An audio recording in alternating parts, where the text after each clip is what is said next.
In this video, we're going to learn how to check if all the items of a list are unique using Python. The first thing we'll do is create a list. We'll have the items 1, 2, 3, 4, 5, and we'll make 5 a duplicate.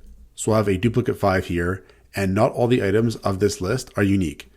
Now, there's another kind of data structure in Python called a set, and sets are not allowed to have duplicate items. We can create a set using set mylist. This will create a set using the items of this list. Now, because sets are not allowed to have duplicates, this duplicate 5 is going to be removed. We could output this here with print. So I'll have print set mylist. We'll save this and try this out. And we'll get here the set with 1, 2, 3, 4, 5. And that duplicate 5 has been removed. So what we could do is check to see if the length of this set is equal to the length of the list. If it is, that must mean the list contains only unique items. But if it's not, that must mean we have at least one duplicate item in the list. Let's do that.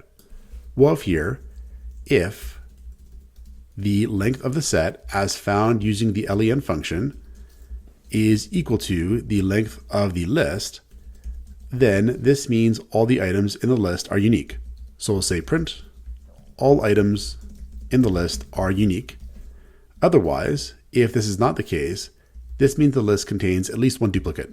So we'll say print not all items in the list are unique.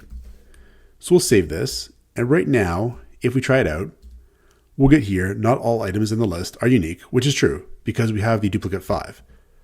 But let's take out the duplicate 5, we'll save it, and try it again, and now we get all items in the list are unique.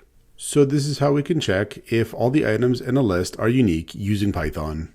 Check out portfoliocourses.com, where we'll help you build a portfolio that will impress employers.